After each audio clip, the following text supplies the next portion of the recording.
Toma, Jesús, una cervecita. Muchas gracias. Esta no la conozco. ¿Qué marca es esta? Esta es una marca especial. Esta es perfecta. Esta te va a gustar. A mí me encanta, ¿no me das una o qué? O sea, a ti, Fran, no sé. ¿Qué haces, chavales? Mira el que tengo aquí. Qué guapo esto. Mira. ¿Qué es eso? Este botoncito le das y...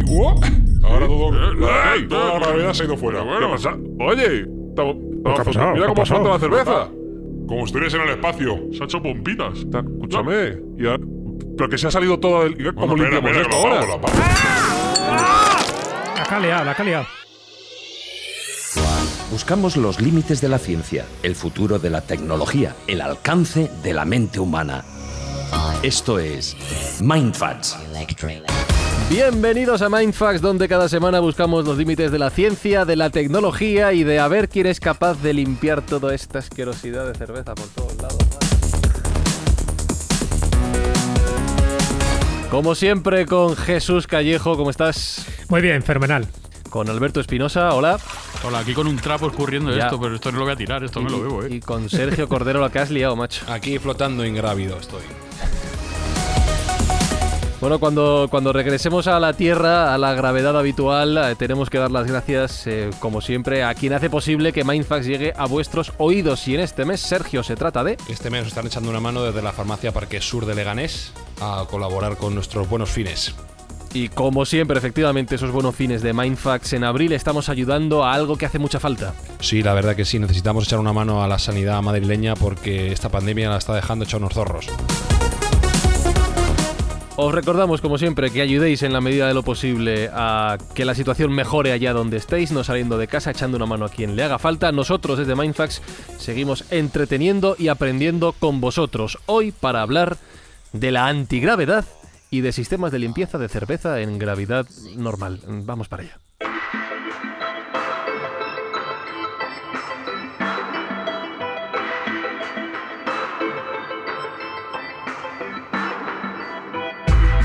Bueno, Sergio, yo entiendo lo que es la gravedad, ¿vale? Entiendo lo que es la ausencia de gravedad, por ejemplo, en el espacio. ¿Es lo mismo que antigravedad? ¿O cómo me explicas esto para que yo lo entienda? No es exactamente lo mismo. La antigravedad sería una fuerza contraria a la gravedad. Una fuerza... O sea, una gravedad para arriba. En lugar de generar atracción, generaría repulsión. Ajá. ¿Y esto para qué vale? Bueno, Dame la pregunta. básicamente es un anhelo humano desde el origen de los tiempos a escapar de lo inescapable. Pues hemos querido escapar de la muerte y hemos querido escapar de la fuerza que nos atrae a nuestra madre tierra. Entonces, desde siempre se ha querido volar, desde siempre se ha querido poder controlar vale. este peso que tenemos, y hoy en día la tecnología está cerca de hacernos lo posible. Es verdad lo que dice Sergio Jesús de que volar, querer escapar a esa gravedad, este es un deseo tan antiguo como el propio ser humano. Sí, totalmente. Ya desde Ícaro, que tenemos muchísimas referencias de personas que han deseado volar, que han utilizado todo tipo de artilugios.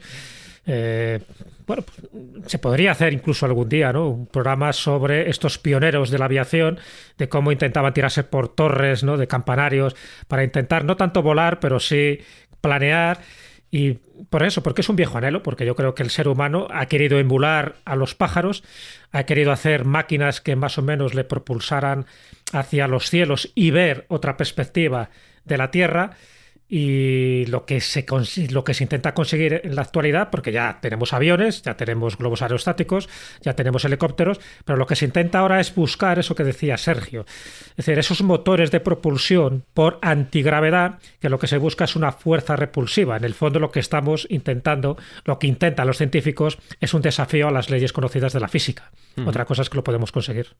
Claro, estamos hablando mucho de volar, pero se me ocurren otras aplicaciones muy normales. Estoy pensando, por ejemplo, en las grúas, en las obras. Si consiguiéramos vencer esa gravedad o generar una gravedad opuesta, el subir grandes pesos no sería nada complicado porque dejaría de pesar, ¿no? Yo no sé si a partir de cuándo se ha conseguido, no sé cuándo, ni cómo, ni de qué manera, lo más parecido a esa antigravedad de la que estamos hablando.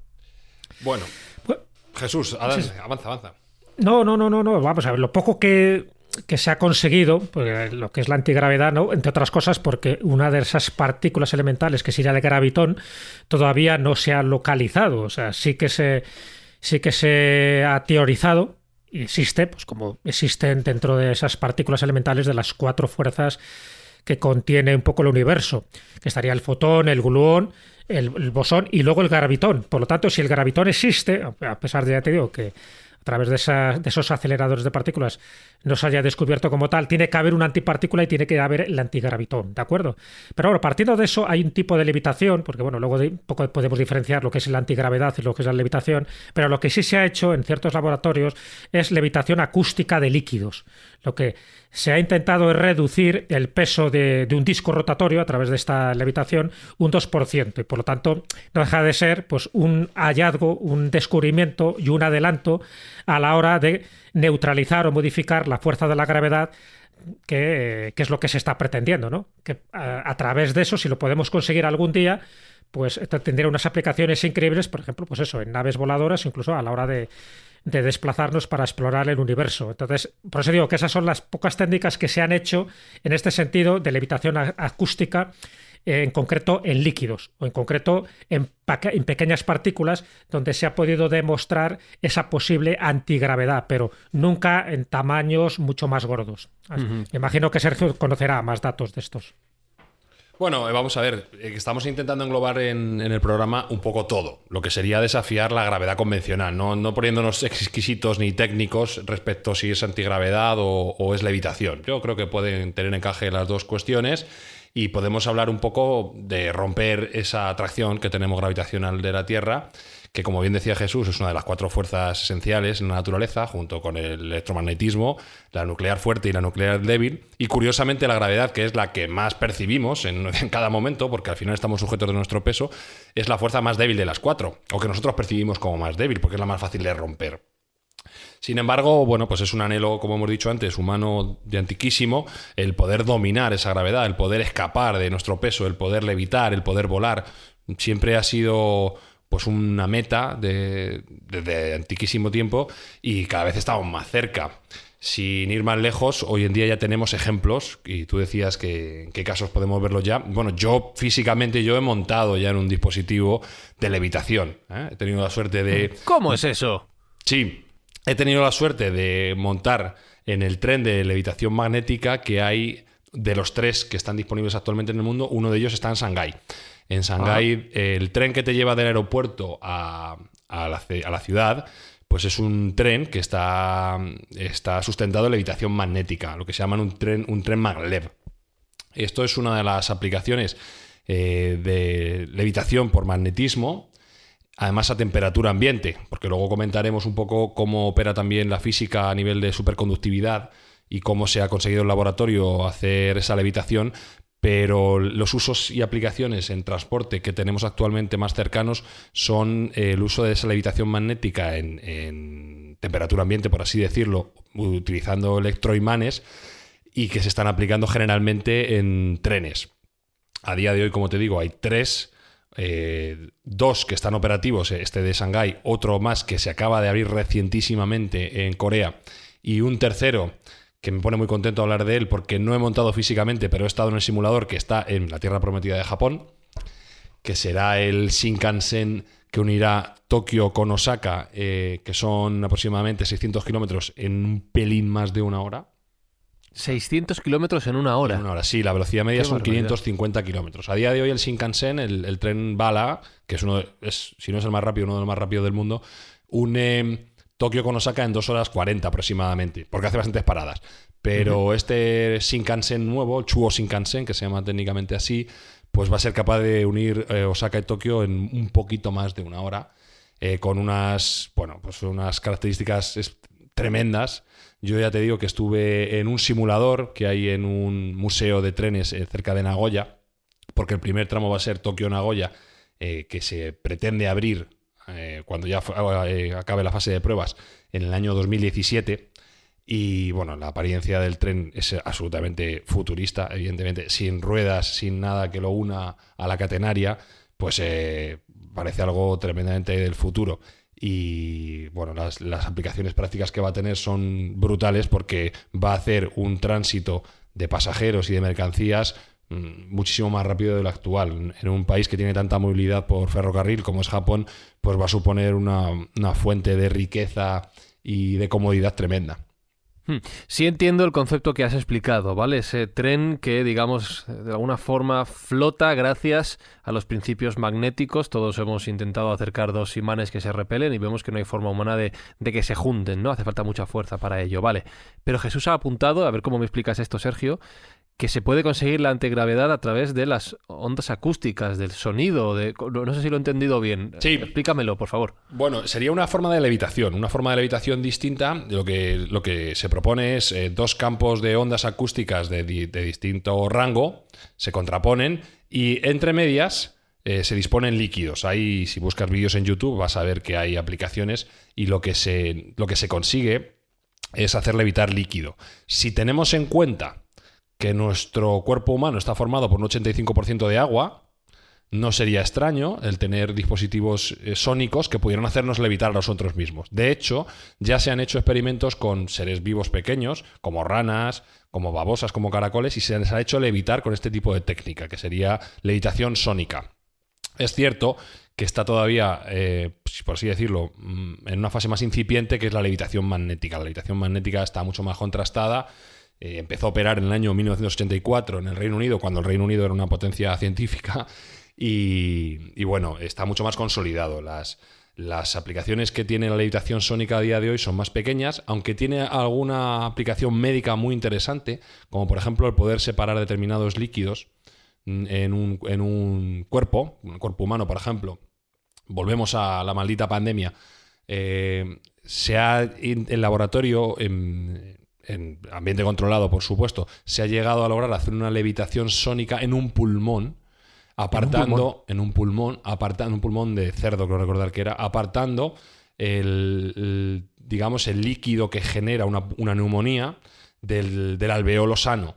Entonces, bueno, aplicando esas técnicas de levitación sónica se ha conseguido, separar el líquido del propio alveolo, con lo cual las funcionalidades futuras pues son muy muy interesantes, pero es cierto que es una tecnología más prometedora que realista. A día de hoy, si queremos mirar hacia una levitación más cercana, sería por mediación de electromagnetismo y este tipo de levitaciones que llamamos maglev. No sé por qué me estaba imaginando, Espinosa, ese pulmón con esa levitación sónica encima de un altavoz con Iron Maiden a tope de volumen. Claro, a tope. Con eso levitas. Claro. ¿Tú crees que el heavy, tanto te gusta, te ayudaría a levitar? ¿Tú lo has conseguido? Yo muchísimas veces. Oye, es que me estoy acordando de una persona que se llama Elon Musk. Hombre, no sé si está haciendo algún tipo de cosa con la antigravedad o algo de esto. No te me anticipes. Vale. Pues ahora mencionamos a Elon Musk. Un programa de Mindfast que vamos a hablar de Japón y de Elon Musk. Es que, por favor. Claro, me humedezco. Estamos hablando de técnicas muy futuristas, Jesús, pero ¿se ha intentado llegar a esta antigravedad, a esta levitación de alguna otra forma a lo largo de la historia? Hombre, a mí me llama mucho la atención estos manuscritos antiguos que ya hablan de técnicas de antigravedad. Otra cosa es que creamos o no creamos en ello, pero son recurrentes, ¿eh? Cuando hablas de civilizaciones antiguas, de grandes monumentos megalíticos, muchas de las leyendas inciden que fueron colocadas esas moles a través de distintas técnicas antigravitatorias, casi siempre relacionadas con el sonido. Yo recuerdo cuando leí uno de mis libros de cabecera, ¿no?, en su momento, que era El retorno de los brujos, de Jacques Bergier y Luce Powers. El retorno de los brujos ya sabes que es un vademecum de cosas rarísimas, ¿no? Y además hechas siempre pues buscando ese elemento distorsionador de que no todo lo que nos han enseñado es cierto. Entonces, claro, cuando hablamos de la gravedad o de la antigravedad, pues en teoría estamos hablando de cosas relativamente modernas. En El retorno de los brujos menciona una secta, una especie de hermandad de grandes sabios, que eran los 9 desconocidos, así como la llama, ¿no? Entonces dice, bueno, pues los 9 desconocidos, que es un grupo secreto que crea el emperador Asoka en el siglo III a.C., pues dejó sus enseñanzas en 9 libros. Bueno, pues uno de esos libros, que era el sexto, según ya te digo, según Jacques Bergier y Luce Powers, en el sexto mencionaba ni más ni menos que la forma de eludir la gravedad para construir determinadas máquinas con las cuales tú te podrías desplazar por el cielo. Estamos hablando del siglo III a.C. También es verdad que ese libro de los 9 desconocidos nadie lo ha visto.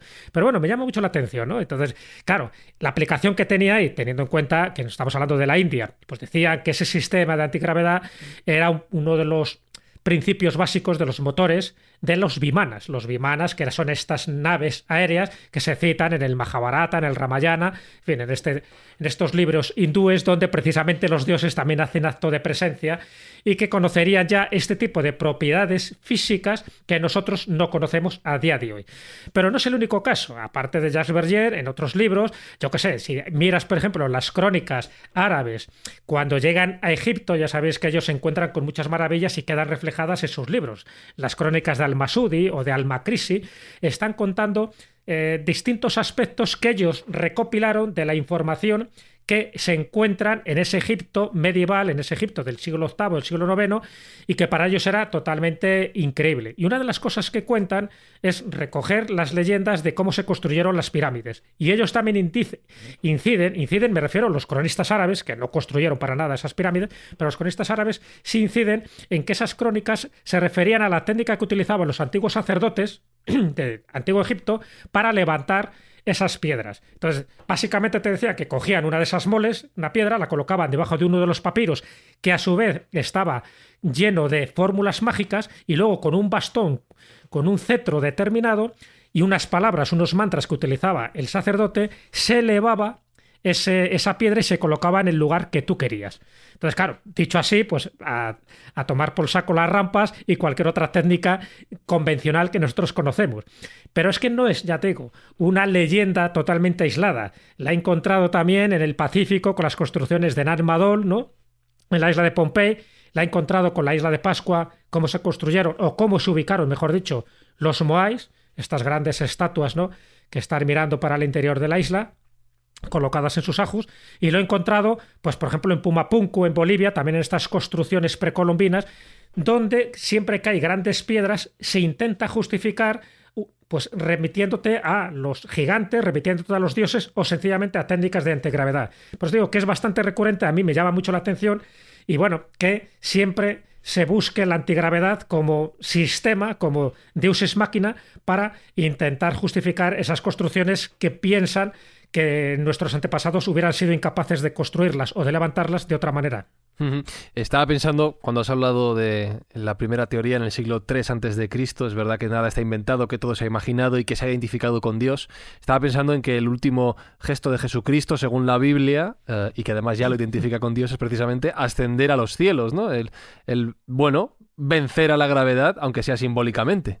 Claro, ahí un poco la diferencia es un poco lo que decía Sergio, es verdad que hablar de diferencias entre antigravedad y levitación no tiene mucho sentido. La única diferencia que yo la vería es que la antigravedad sería más bien para objetos y la levitación estamos hablando de personas. Humanos. Si te das cuenta, estamos hablando de la ascensión, estamos hablando de un principio místico, de un fenómeno, ¿no?, del misticismo, que sería la levitación, que se atribuye pues no solo a muchos santos dentro del mundo cristiano católico, sino también a personas laicas al que se le atribuye la levitación. Y yo estoy hablando de un truco de magia tipo David Copperfield, ¿no? Estoy hablando de gente en el pasado, y te estoy hablando del siglo XV, siglo XVI o siglo XVII, que fueron capaces de ver a personas que levitaban o que se levantaban por lo menos unos cuantos palmos del cielo. Entre ellos, sin ir más lejos, nuestra Santa Teresa de Jesús. Tampoco hace falta recurrir a San José de Cupertino, que posiblemente sea el santo volador por antonomasia y al que se le atribuyen más de 70, ni siquiera levitaciones, sino elevaciones hasta incluso árboles para poder recoger un fruto, y además con cientos de testigos. Claro, eso a mí me llama mucho la atención, porque eso sí son levitaciones.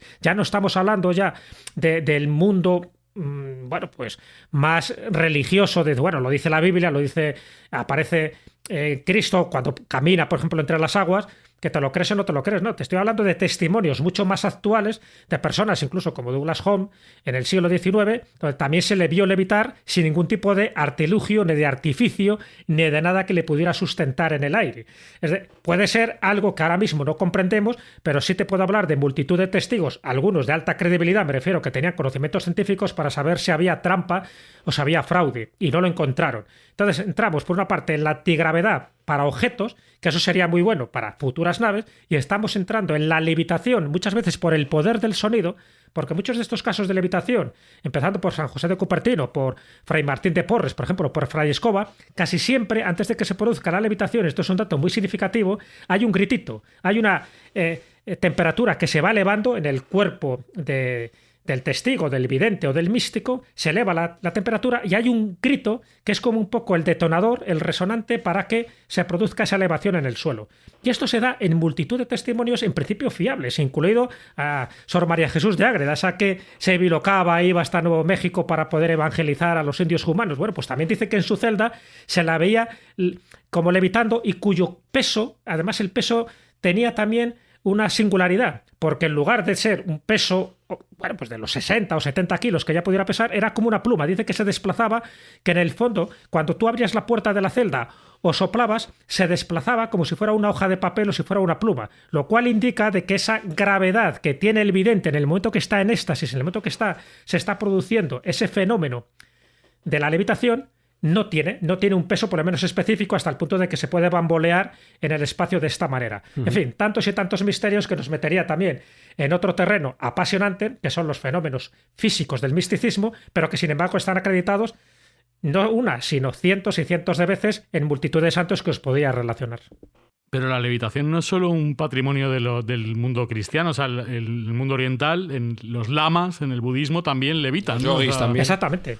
Claro. Sí. Además tienen sus técnicas, pero muchas de ellas, fijaros, están basadas en esa levitación acústica, en el poder del sonido. Sabes que el poder del sonido es básico, además es recurrente en multitud de historias y de relatos.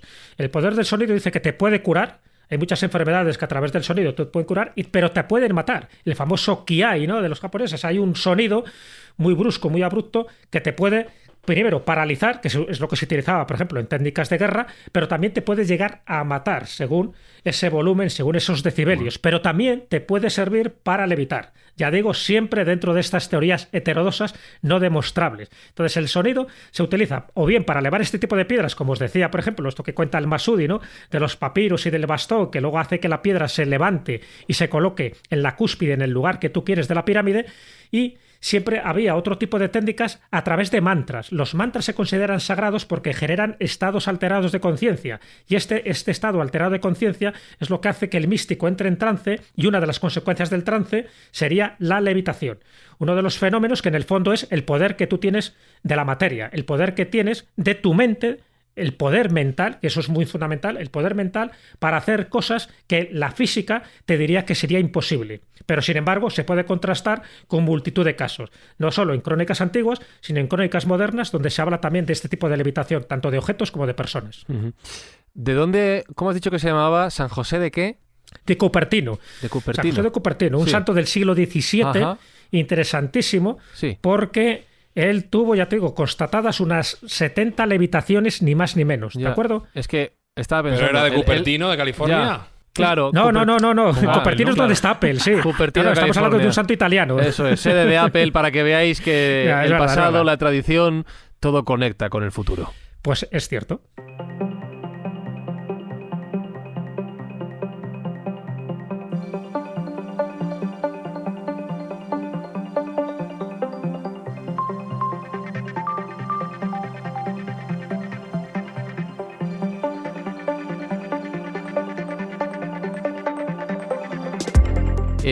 Pensaréis algunos que evidentemente lo ha dicho Jesús, todo lo que ha contado son teorías heterodoxas no demostrables, pero es verdad que siempre el ser humano ha tenido esa ambición de volar, de vencer a la gravedad, de poder flotar, tanto personas como objetos, y ya Sergio nos ha contado las dos maneras en las que hoy en día se está investigando para convertirlo en un hecho palpable y cotidiano en nuestro día a día.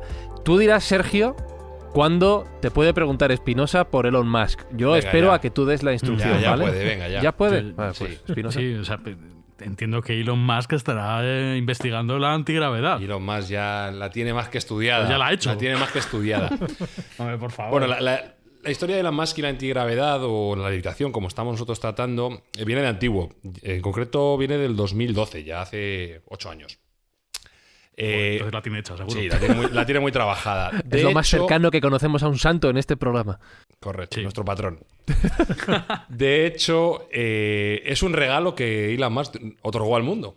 Ni siquiera se ha querido beneficiar de esa idea que él tiene de un sistema de transporte que está rozando la levitación y que sería más efectivo que el avión y que el tren. Estamos hablando del Hyperloop. El Hyperloop es un sistema de transporte que tuvo mucho hype y mucho predicamento en estos años que estamos hablando, de 2012 a 2015 aproximadamente. Y fue Elon Musk el que un poco concibió este método de transporte, que básicamente lo que viene a ser es mezclar un sistema de tren magnético, de levitación magnética, como hemos comentado antes, con un sistema de retirada de la fricción del aire. Es decir, cogemos un tren magnético, lo metemos en un tubo, quitamos el rozamiento del aire, quitamos el aire, lo hacemos al vacío y hacemos rodar ese tren por ese tubo, que al no tener rozamiento pues es mucho más rápido y que al que estar levitando magnéticamente pues es mucho más eficiente. Ajá. Todo esto, además, en su concepto original, tendría que estar alimentado por paneles solares. Entonces él, bueno, pues un poco la ingeniería la pregreñó él mismo y la otorgó en un white paper que se llama, en un boceto de lo que iba a ser la tecnología en el año 2013 y se la entregó al mundo, desinteresadamente. Hay que decir que esto no es la primera vez que lo hace, porque recordamos que las patentes de Tesla están abiertas. Y Tesla es la compañía de coches eléctricos más avanzada del mundo. O sea que no es un movimiento extraño. Estoy pensando que este Hyperloop, este diseño del que has hablado, o sea, si tenemos que plantar un tubo al vacío que vaya desde ciudad A a ciudad B, si tenemos que plantar un tubo que recorra, entiendo que ese tubo estará en el exterior o no lo sé si subterráneo. Quiero decir, no es algo sencillo ni de crear ni de mantener. Claro, pero para eso él ha creado la otra empresa, Ajá. que es The Boring Company. The Boring Company es la empresa menos conocida quizá de Elon Musk. Boring Company tiene el juego de palabras que boring significa aburrido en inglés y a la vez la tuneladora, ¿no? La empresa tuneladora, y es precisamente a lo que se dedica, a hacer túneles. El concepto de Elon Musk, tú decías, ¿es en superficie? No. Inicialmente es cuando sea en las ciudades, por debajo de las ciudades, como si fuera un metro. Y él lo que consiguió es crear una empresa que llevó el concepto de tunelación a un nivel mucho más avanzado, o un orden de magnitud más eficiente, 100 veces más eficiente. De tal modo que conseguía excavar unos túneles mucho más baratos, mucho más rápidos y mucho más directos y mejor aplicados a este tipo de tecnología que estábamos hablando, como podía ser el Hyperloop, ¿de acuerdo? Esos túneles ya están creados, en Los Ángeles ya hay prototipos, y por ahí es donde se supone que iba a ir este sistema de transporte, o iba a ayudar a este sistema de transporte, que es el Hyperloop. Que por cierto no está exento de crítica. Hay mucha gente que dice que es ineficiente, que el sistema aéreo es mucho más efectivo, pero lo cierto es que si tendemos a un futuro sin CO2, pues oye, que un sistema de transporte sea rápido, sea eficaz y esté movido por energía solar, pues es más que prometedor. Sí, recuerdo que una de las críticas también estaba centrada en el hecho de que al estar el túnel al vacío, si se producía cualquier accidente y entraba aire, prácticamente ese túnel podía estallar. No, yo no tengo esa constancia. Uh-huh. Sí se criticaba que podía ser ineficiente si hubiese cualquier tipo de fuga de ese vacío, pues evidentemente el rozamiento entraría, con lo cual claro, digamos el carril pues sería menos eficiente y probablemente habría que parar el sistema. Bueno, o sea, está sometido a esa presurización y a ese vacío del aire para que el sistema pudiera ser funcional. No tanto como explotar, ya sabes que yo soy de letras puras, latín y griego, no tengo tanta idea, pero creo que no. Se le criticaba porque económicamente no parecía que fuese muy eficiente. Es verdad que toda esta escala económica se adquiere cuando uno tiene una producción masiva. Hacer un Hyperloop no es eficiente, hacer 1000 Hyperloops igual es mucho más barato. Algo deben haberle visto al formato cuando hay no menos de 12 empresas que lo están desarrollando. Y una de ellas la tenemos en el puerto de Santa María, Cádiz. ¿Cómo? Como lo estás escuchando. Además de las más avanzadas. Los ingenieros españoles, cuando tomaron este concepto, propusieron para desarrollarlo. Y a día de hoy hay actualmente una empresa que lo está desarrollando en el puerto de Santa María. Entonces, estamos hablando de que España tiene algo que decir respecto al Hyperloop. Otra sería la empresa que tiene el creador de Virgin, que ahora mismo no recuerdo el nombre. Richard Branson. Richard Branson, la cerveza está haciendo su efecto. Y hay algunas otras, ¿de acuerdo? Entonces, algo le deben estar viendo al concepto cuando hay, 5 años después, varias empresas que lo están desarrollando, ¿de acuerdo? Entonces, bueno, aparentemente había una querencia por hacer un primer enlace Los Ángeles-San Francisco, que es, como vosotros sabéis, en Estados Unidos no hay un predicamento por el tren, no funciona muy bien el tren de alta velocidad, y se quiere dar el paso adicional, que sería crear esta línea, en lugar de por tren de alta velocidad, por Hyperloop. Y estaban hablando de periodos muy, muy cortos, como 40 minutos. Algo que normalmente se tarda en 5 o 6 horas. Entonces, bueno, estamos hablando de que sería algo muy, muy, muy novedoso. Y también hay un proyecto incipiente en Abu Dhabi. Abu Dhabi, que no está corto de cash. Pues bueno, pues todo este tipo de cosas en Oriente Medio se miran mucho y muy bien. Todo este tipo de proyectos que puedan ser novedosos y llamativos. Entonces allí hay dinero por castigo y se financian este tipo de proyectos. Con lo cual no sería extraño ver para el año 2022-2023 los primeros sistemas de Hyperloop funcionando. Funcionarían, como digo, como un tren magnético, pero mucho más rápido, y estarían enfocados en el transporte de mercancías y de personas. Además, con un sistema intermodal de cambio en el cual el Hyperloop, cuando sale de la línea de alta presurización, podría ser un coche autónomo. Es decir, tú no tienes que bajarte del Hyperloop para llegar a tu punto final. No te deja en la estación, te lleva a tu casa, sale el vagón del propio tubo, pero autónomamente te lleva al último destino. Con lo cual, bueno, pues tiene una pinta bastante interesante. Ahora habrá que ver en qué se queda. La crítica creo que venía sobre todo por el tema de estar metido en un tubo, que la sensación iba a ser un poco agobiante, y por el tema de la velocidad que va a adquirir, que hablaban de 800 kilómetros por hora, y el ser humano que va dentro a 800 kilómetros por hora, no sabían muy bien cómo iba a reaccionar a esas velocidades tan altas. Te respondo. Pero bueno. En un avión vas en un tubo a 800 kilómetros por hora. Sí, efectivamente. Bueno, pero tiene ventanillas y esto no, ojo. Bueno, te ponemos un monitor con unas imágenes de Cuenca preciosas. Claro, pero las críticas iban por ahí, que eran ridículas, porque bueno, pues ya está, vas en un tubo con el metro, ¿qué más da? Parece ser que más problema que eso es la pasta que cuesta, que también estaban hablando de mucho dinero y bueno, hay que ver cómo se financia. Pero desde luego, como concepto, es muy interesante y es una forma también de progresar evitando la gravedad. Estamos centrándonos mucho en el tema del transporte, ya hemos mencionado varios ejemplos, sobre todo muy relacionados con los trenes. Antes, al explicarnos lo que es la antigravedad, has mencionado otras aplicaciones. En los próximos años, ¿vamos a ver otros avances relacionados con este concepto de la antigravedad? Bueno, pues mira, uno que es claro y nos viene bien para enlazarlo con un programa no muy lejano, es unificar la teoría o este tipo de tecnología de antigravedad o de levitación magnética con el ascensor espacial. Ajá.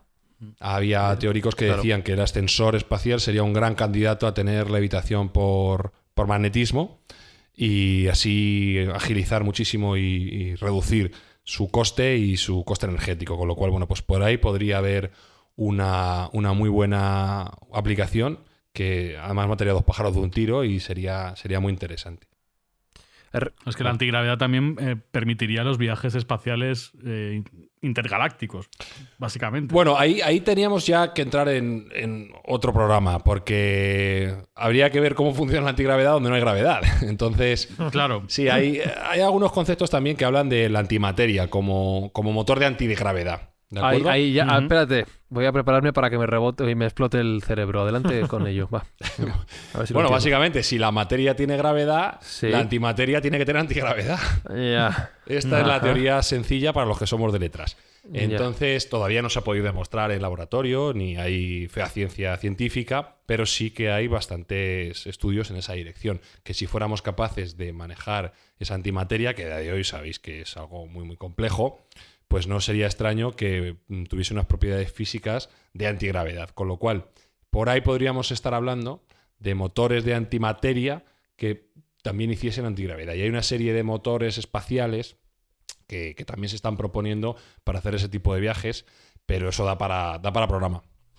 Claro, y el plegado del espacio y todo eso. Y los motores Warp. La clave.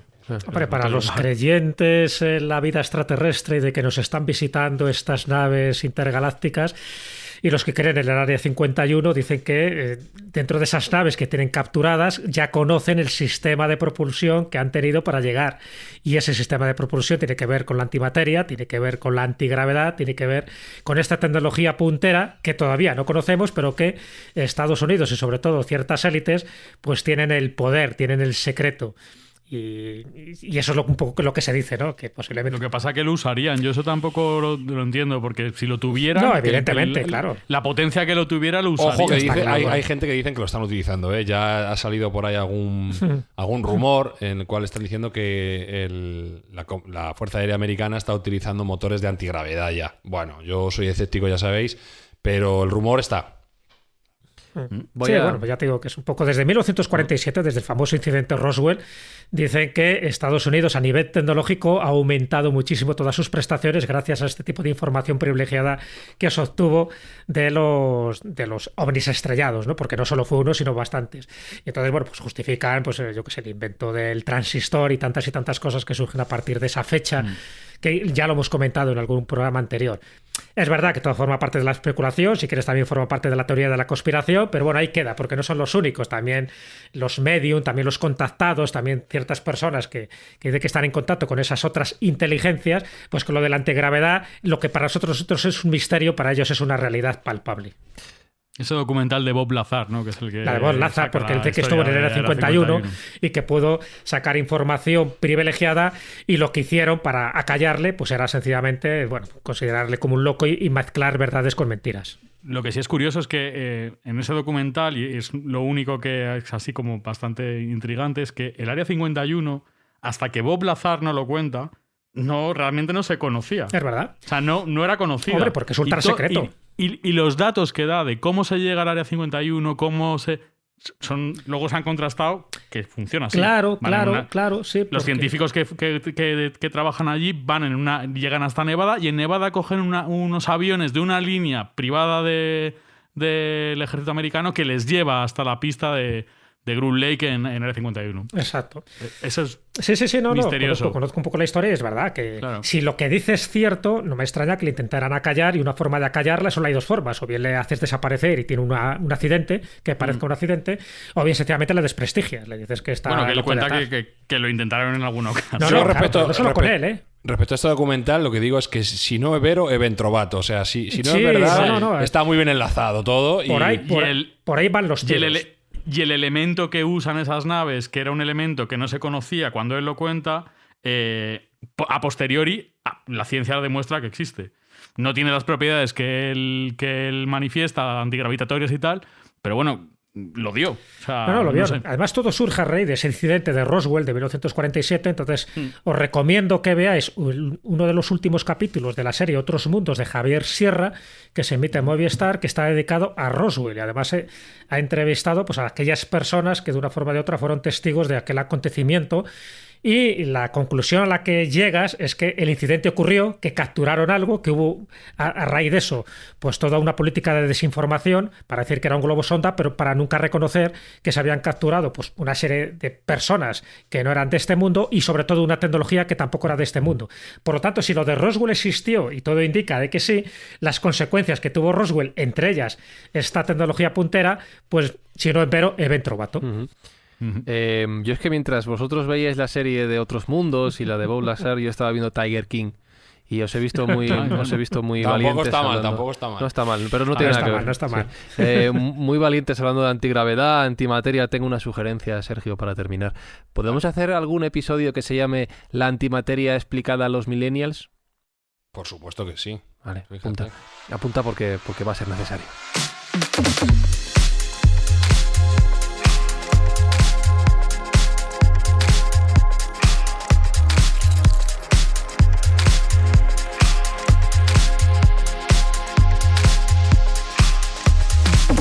Si la materia está sujeta a la gravedad, la antimateria estará sujeta ojo, no soy capaz ni de decirlo, a la antigravedad.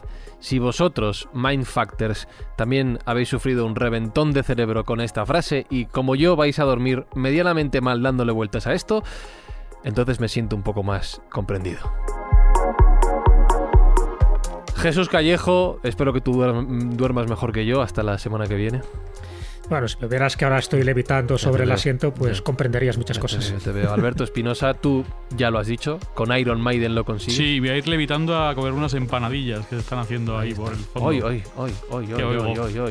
No me hables de comida ahora. Sergio Cordero, por favor, no, esto ya me ruge la tripa. Yo floto en mi gozo, voy flotando. Sí. Por cierto, antes de despedirnos recordamos, como siempre, gracias a quien llega Mindfacts hoy a los oídos de nuestros oyentes. Gracias a la farmacia Parque Sur de Leganés. ¿Y a qué estamos ayudando este mes de abril de 2020? A reventar la curva, no a bajarla, a reventarla. Claro que sí. Gracias, Sergio, una semana más. Un abrazo. Y a todos vosotros, saludos, abrazos de Fran y Zuzquiza. Ayudad en lo que podáis. Quedaos en casa mientras os manden. Esto pasará pronto y lo pasaremos mejor escuchando y haciendo Mindfacts cada semana. Un abrazo fuerte y hasta la semana que viene. Chao.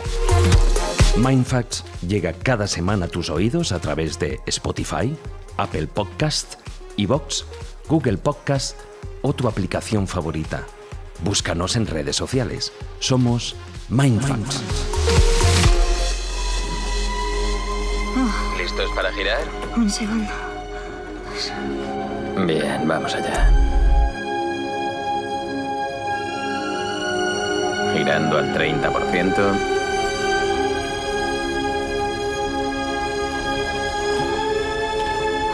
Un G. ¿Cómo se está tratando la gravedad?